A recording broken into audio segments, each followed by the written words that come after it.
Hey guys, and welcome back to my channel. My name is Karen.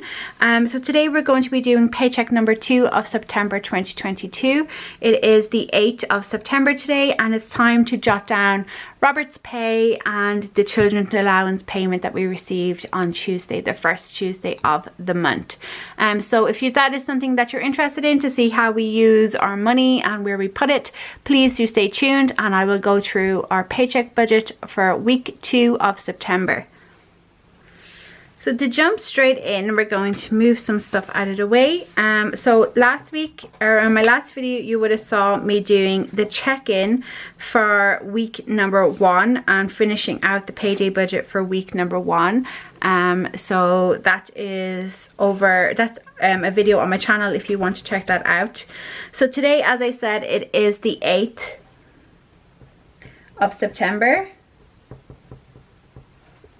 And I'm going to zoom you guys in. So I'm going to move that. So Robert did get paid some money, but I don't share the amount that he gets with you guys, and that's just the way it is. Every single month on the first Tuesday of the month, we get what is called children's allowance. Every single person who has a child gets it. It varies, goes up per child. We get 140 euros because we have one child, so we have to take into account that this week. That would have got paid if we go here to our monthly pay, our monthly calendar. You see the pay was here on the first Tuesday, and that is, it's these two paydays here that we are actually working out. So pay yourself first is basically as it sounds, you know, pay into the savings or investments first before you take everything else away. Pay what's important to you first, that's going to help you in life first before you pay everything else. And for me, we are still trying to save for a deposit. Whether that will happen, because I'm not currently working, I don't know, but I still do want to keep that ticking over. We put 50 euros in there. And then also, because the children's allowance comes every single time, we give Ava 50 euro of that into a savings account for her for later in life or whatever, and then the rest is absorbed, the rest of the 90 euro is absorbed into our budget. So pay yourself first for us this week is going to be 100 euros. So what I would do is, when I have the total of this, I would take it away from the 100 and the remaining goes into here. Next up, again, we have rent. So I break down our rent because it costs so much for the rent for this house that we live in. I break it down over 4 paychecks, so every single week I pay into the rent. Kind of, it's a sinking fund, but it gets taken out each month. Then we have utilities. So everybody knows, especially if you're in the UK and Ireland and Europe, I think in general, we are having a bit of an energy crisis, and there definitely is a cost of living crisis. We have just been informed that our electricity and gas bills will go up by like 39% or something mad, 33% overall I think, from where it is now, and that's not going to be the end of the price hikes. So to combat that, I do 2 things. I save every single week 20 euros into a fund, and that's just to kind of keep that topped up, so there's always money sitting there for gas and electricity. If you saw in last week's budget, you will know that our electricity bill for during the summertime, 76 days, was 174 euros, and also our gas is coming out in tomorrow, but we have it in our utility bill, is 52 euros, and that's again for over the summertime, where we don't use any gas. Only like once or twice a week do we use it to turn on the hot water, to heat up the hot water. So I put money into a utility sinking fund or saving fund or posh or whatever you want to call it, and then I pay our money out of that and when the bills come.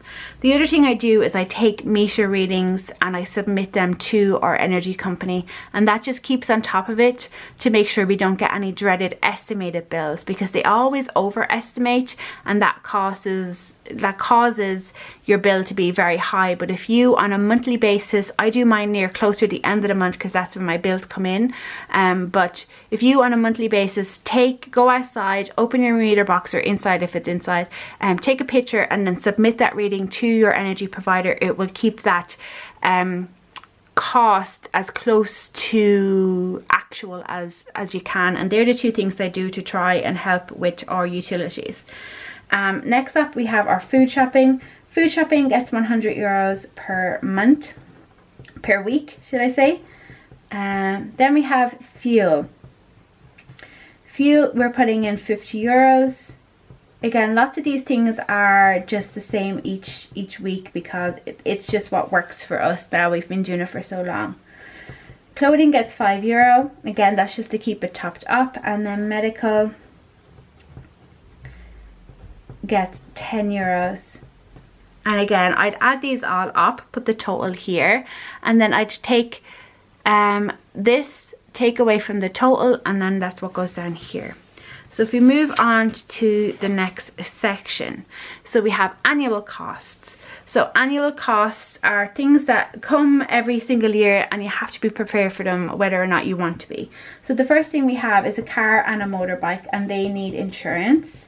So our motor insurance, again, we just kind of split it up over the year. Robert is actually due his motor insurance, or his motorbike insurance, this month. He has the quote and it's changed by €5 more this year than it was last year. We then have our car insurance due in October, but we got our quote and it's like €200 dearer this year. Obviously we're going to shop around and see if we can get anything better, but yeah. Car tax, motorbike tax, and a car NCT, which is the yearly test that we need to get because we have a car that's a 2010, so it needs a check every year to make sure it's roadworthy. We put in €5. Christmas, again, Christmas is coming.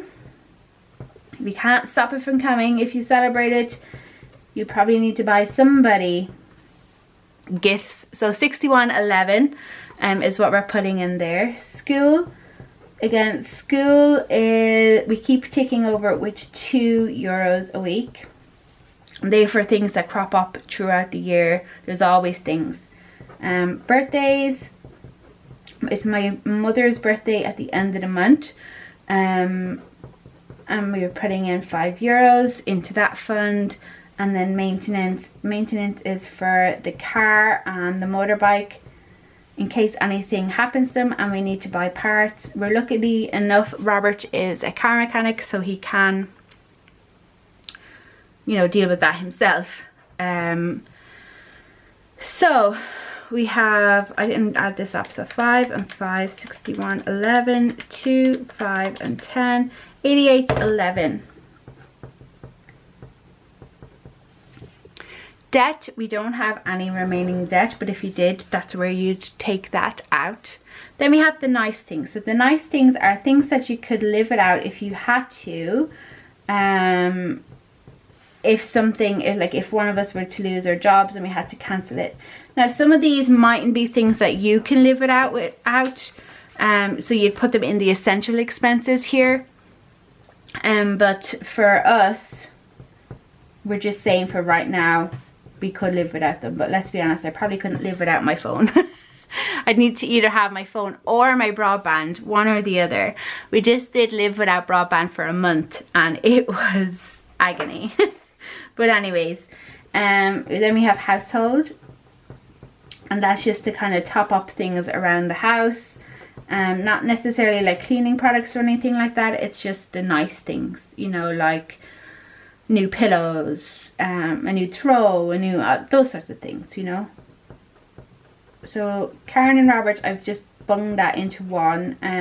So I get €13 and Robert gets €10, and that makes 23. Eating out. So if you looked at my last budget check-in, you will know that we're in the negative on that, and I'm putting in the exact amount that we need to cancel that out, so we're back to 0. And then the gym, so we were taking for the last 3 months the gym out of Robert's money that he had put aside at his birthday, But that kind of is pretty much gone now, so we're going to have to start saving for the gym separately, and it's 49 euros a month for that. So if we add all of these guys together, we have 10, 875, 523, 3580, and 1225 is 94.80. And then we have everything else. So everything else is literally everything else. So you will have saw that we are negative in our wedding. Robert's brother got married, and it cost us a lot of money. Between, we had to buy new suits, new clothes, haircuts, a whole range of things, including a gift. So it did cost us a lot, but then at least now we have a suit for Robert, which was the most expensive part of the whole situation. But anyways, we are putting 90 euros to offset some of that overage that that we incurred. Then Ava at some stage is going to have to get new glasses because the ones she has are getting too small for her face.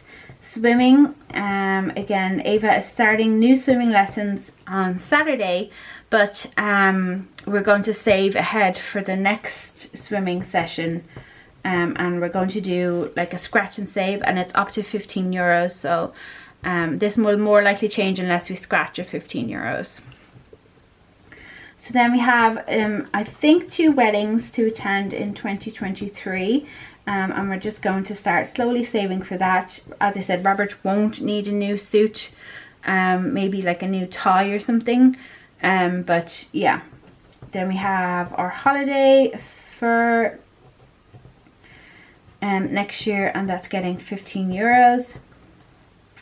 We have the challenge that is at the back here, at the back of this budget planner that's there, up to 60 euros. So it's called the Fiver Savings Challenge. So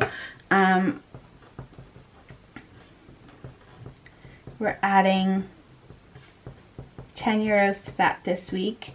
And then we have another savings challenge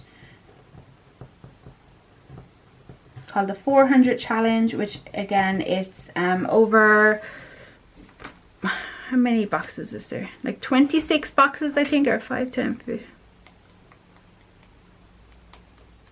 Yeah, 26 boxes, and it amounts to 400 euros. So with this, we'll be doing 90, 10, 15, 5, 15, 10, and 20. It's 165. And providing that I've added that all correctly, it should equal 0. So what I do is, so we have our budget planner here. If there's any of these that you don't want, so essential are things that keep you warm and safe and all that sort of stuff. Dave Ramsey would have called it your 4 walls. So your rent is to keep a house, to keep a roof over your head, utilities to keep your light and your gas on, your food shopping to feed you, your fuel to get you to work and school, your clothing to keep you warm, and your medical because, you know, you need to be healthy. So this now goes into this. So we have last week's pay budget. Then we have the spending tracker from last week. So, and then I'm going to put it here in the middle bit.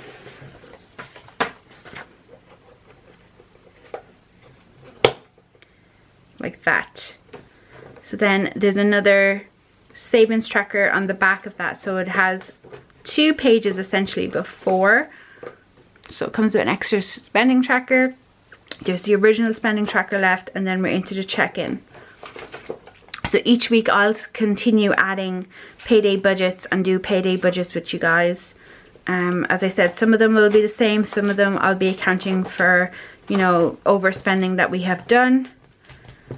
And that is it, guys. If you want to see me doing the cash stuffing belonging to this week's paycheck, please do hit the subscribe button and it will notify you when I have uploaded that video. I want to thank you so much for watching today's video. I will talk to you in the next one. Bye.